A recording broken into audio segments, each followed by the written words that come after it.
Hey folks, it's Akitsu, and I am wearing the Megaman Zero hat.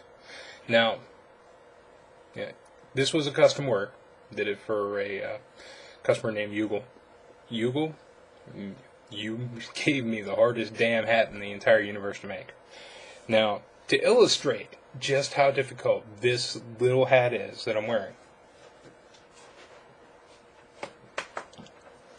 let me show you the prototypes. Prototype 1. Yes, it's a floppy mess, I know. Prototype 1. Prototype 2. Still floppy mess. Prototype 3. This one's really funny because it's just poofy as hell. It's poofy. It's got a lot of it down, but no. And prototype 4, which is actually like prototype 5 or 6. I didn't keep all the prototypes. I tore apart a lot of them to actually fix them. But so, I went through a lot of hats.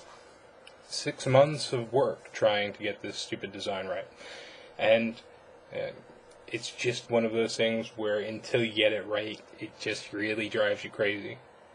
Now, let me go in close, show you some of the detail. Got the little ports on the side, got the detailing on the helmet, got the little ear pods. The back, this little port, is actually a ponytail holder.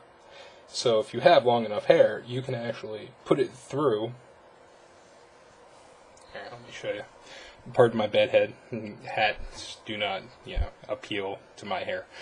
But, if you actually put it through this little hole here, it comes out the back right here. So, it's actually got a ponytail holder in it. That wasn't the only hat, though. No. I had 2 hats commissioned from the same customer, and they were both insanely difficult. This one, ironically, the more difficult-looking one, was a lot easier. This one, I did a green prototype. I did a green prototype, the other one, too. I just have a ton of green fabric. A green prototype did one that I thought was good, and then I looked at it and there was a few things that either I messed up and cut them wrong, or they were upside down or something. I really don't know. Honestly, it just came out really bad, but I completely tore that one apart, so I don't have it to show you anymore, and I don't know where the green one is. But Axel! So yeah, the Axel hat actually came out a lot easier. You have to forgive me, I have a huge head, and this is meant for a smaller head. So, kind of like flops out because my head is huge.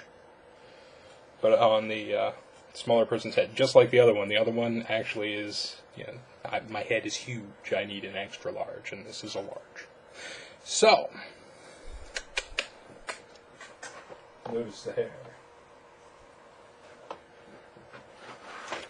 And he's also got these little golden things on the front, but I tried them. They didn't look good. They really didn't. If you look, you've got a lot of little detail, in the actual stitching around that. There's a ton of little, tiny, barely noticeable details all over these hats. So, these were the most complicated hats in the world to make. And before you think, hey, you made the most complicated hat you could possibly make, what could you possibly have, that's going to bug you about that? I have 3 more custom orders from another customer. And they're going to be even more freaking insane. So, hopefully, what I've learned from the 6 months of making these 2 insanely difficult hats that are beyond the pale of what I would normally do, I can do these 3 hats, I hope. Anyway, Yugo. These should be shipping out as soon as the wonderful little Canadian strike is over. So, you get to get your hats, but I got to wear them once. Well, more than once. I had to try them on to actually make sure they looked good. But, other projects. Every year, my friend Stick does a puppet for Halloween. Last year, he did a zombie. And his zombie, it looks cute. It's kind of cartoony. Turned out really well, don't get me wrong. But I'm working on my own zombie for this year. And he's not going to be cute. Yeah. Unfortunately, I haven't really worked on him much since I put the fabric on.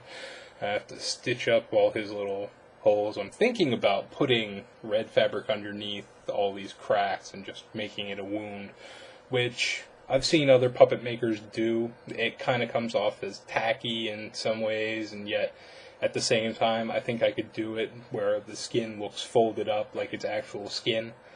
So hopefully I'm going to have eyes here, ping pong balls, but covered in fabric. I'm leaning towards yellow, maybe blue. The inside of the mouth is a custom mouth plate with a waggly tongue.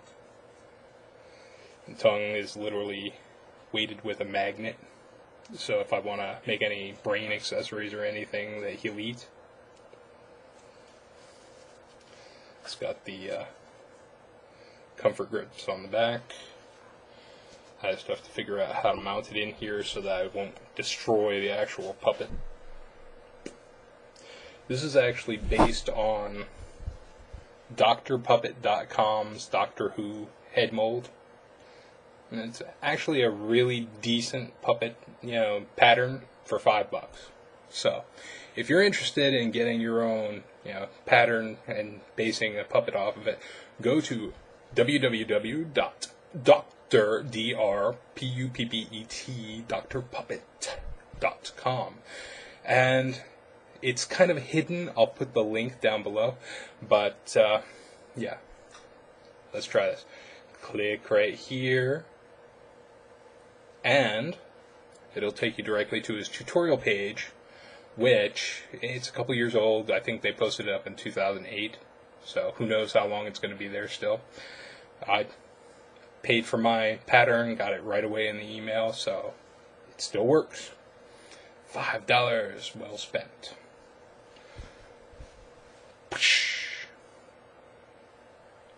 That's the thing. It makes a nice human kind of head. It's about the right size for a human head. They did Tennant, Doctor Who Tennant for theirs, but as you can see, if you put the foam on top and make the features, you can make it whatever the hell you want. So, good stuff. Anyway, like I said, it's a fairly simple pattern. I haven't done the body yet. The body looks a little too long for my needs, since I do mostly resting puppets. But, yeah. Zombie. Other news, YouTube ate my other channel, so if you're looking for any of the old videos, I will be uploading some of them, not all of them, obviously, because there was a ton of them. They took it down because of Rolling Bomber Special, I guess, because it was some crazy Japanese firm out in the middle of nowhere that doesn't understand, fan subbing. What can you do? Other than that, this is going to be the first video I actually jump cut things, so I don't have to worry about, rambling on and being completely insane and saying crazy things like Chinese people are trying to kill me with horrible gummies. They aren't anymore. Sorry. I am on a low-carb diet now. I've lost 41 pounds since April 1st, so can't beat that. It's low-carb, low-fat. So basically, I replaced all my meat with turkey. I have No sweets in the house. I eat normal, fruits and vegetables, limited to kind of apples and oranges. Nothing too extravagant like mangoes. Mangoes are really high in carbs. So are, watermelon and a couple other ones. All my spaghetti dishes, at first I replaced them with spaghetti squash, which is delicious. If you can find it in your area, it's selling out everywhere because everybody's catching on to spaghetti squash. If you can find it in your area, it's the best way to go because it's healthier. Now, if you don't mind science, Dreamfield's pasta actually has what they call blockable carbs. They're carbs that are mainly bound up in fiber. So you pass them through your system, you don't digest them. I know they don't give you the runs like Olean or Olestra or any of that crap, but at the same time, you want to eat it in moderation and not eat a ton of it. Yeah. I also tried the shirataki noodles. Tofu.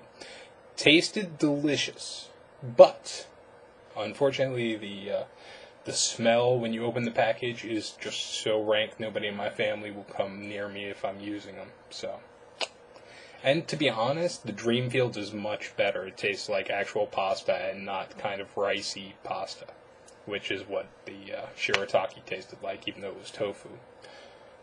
So, rambling. I enjoy rambling. Ramble. Brains. I'll see you all next time. Thank you for tuning in. I'm sorry there hasn't been much on this channel lately. Things have been really hectic and pretty much insane. I'll talk to y'all later. Peace out.